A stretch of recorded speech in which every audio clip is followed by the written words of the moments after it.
Nakakabahala na ang paulit-ulit na antala sa proseso ng impeachment trial. Buwan na ang binibilang natin. Sobra-sobra na ang paghihintay ng mga Pilipino.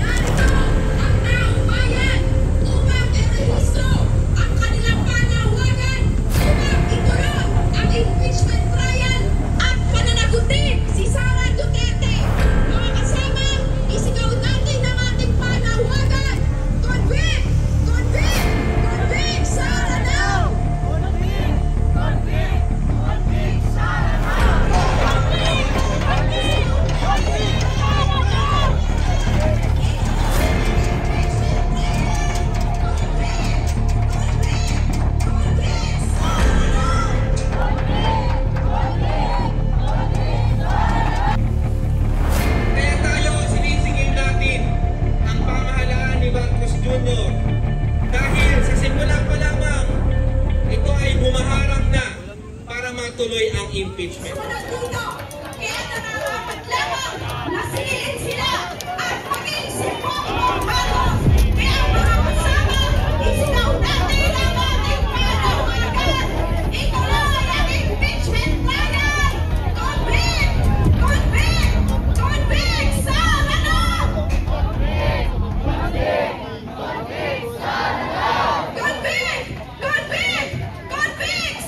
Pagpapalibing sa mga mahihirap. Tama ata yun.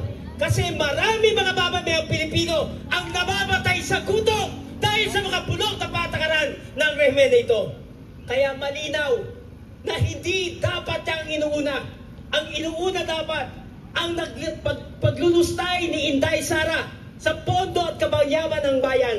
Dapat unahin na sana'y nalipat ang pondong ito para sa mga batayang serbisyo tulad ng mga ating tagapagsalita. Ang pagtaas ng sahod ng mga kawani ng ating mga kapulisan na kasama dito ngayon, ng mga ordinaryong manggagawa na naghihirap. Nako, traidor and senador, they rhyme. Huwag naman sana kayong mag-traidor. Huwag yung patotohanan yung sinabi ni Harry Roque na ngayon nagsama ang kampo ng kadiliman at ng kampo ng kasamaan. Sapagkat tulad na nabanggit ang ating mga tagapagsalita, meron na tayong nababalitaan na baka daw ipasura ang impeachment. Pero isa lang ang ibig sabihin nito, malawakang tanggalan sa hanay ng mga manggagawa at kawani. Hindi kami titindig para dyan at lalabanan namin at tututulan itong ginagawa ng Senado ngayon na inuuna ang mga bulok na batas na lalo mag-unahin ng Senado. Sinisingil natin ang pamunuan ng Senado sa bulsa ng mga politiko. Kaya ang Senado, dapat ang katakutan niya, hindi ang mga Marcos, hindi ang mga Duterte, kundi ang galit ng sambayanang Pilipino. Papayagan ba natin na hindi matuloy ang impeachment? Dahil kung hindi ito ituloy ng Senado, ang mamamayan ay patuloy nakikilos para sa pananagutan. At sisingilin natin itong Senado dahil sa halip na pakinggan ang boses ng mamamayan, sa halip na ipakita ang ebidensya laban sa korupsyon, mas pinili nitong pagtakpan, protektahan ang mga magnanakaw, ang mga mandaramo. Anong aral ang tinuturo natin sa taong bayan?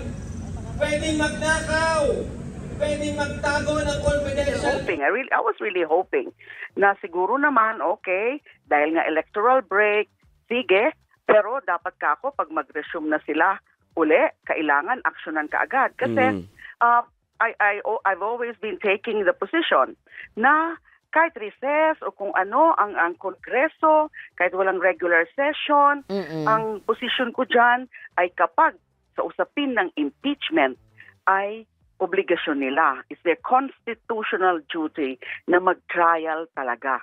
Hindi Opo. dapat nila iniisip o ini-invoke yung kung ano man ang nakalagay sa Senate rules in general. Kasi yung Senate rules, that applies yung sa general proceedings ng Senate, dun sa lalo na yung sa kanyang pagganap ng lawmaking function. Convict Sara now! Alam niyo, para tayong niloloko ng ilang mga senador kasi nung una ang sabi nila, galing ang malakas na ugong na hindi itutuloy ng Senado sang-ayon mismo sa mga deklarasyon ni Pangulong Ferdinand Marcos Jr. ang paglilitis kay VP Sara Duterte. Bakit hindi itutuloy? Ang linaw na mga batayan ng impeachment complaint na ipinasa ng mababang kapulungan sa Senado noon pang Pebrero. Kabilang dito ang mga sumusunod, ang hindi maliwanag o hindi maipaliwanag na paglulustay ng 612.5 million na confidential funds ng Office of the Vice President at Department of Education.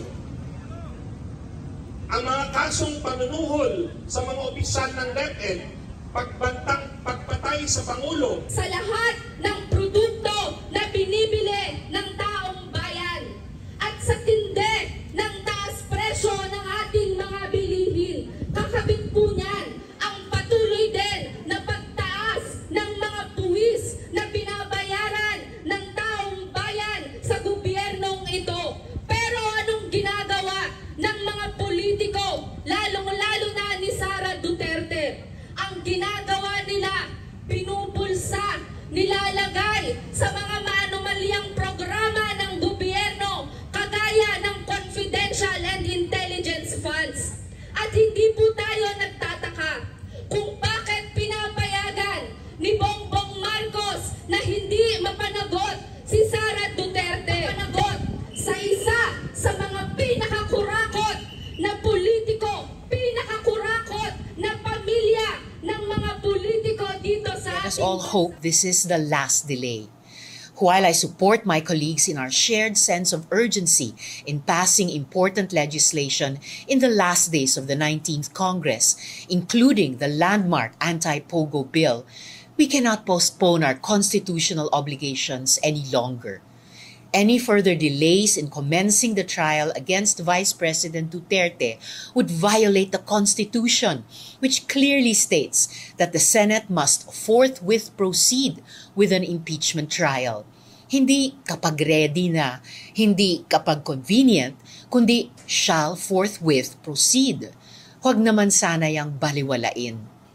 The Supreme Court has also previously ruled that the Senate is treated as a continuing body when it comes to non-legislative functions, and those include the vital duty to sit as an impeachment court. We owe it to the Filipino people to convene as an impeachment court and begin the proceedings at the soonest possible time. Ano man ang akusasyon laban kay Vice President Duterte, karapatan ng taong bayan na malaman at mahimay ang mga ito sa pamamagitan ng isang transparent na impeachment trial. Dapat harapin na ng Senado ang lahat ng ito sa lalong madaling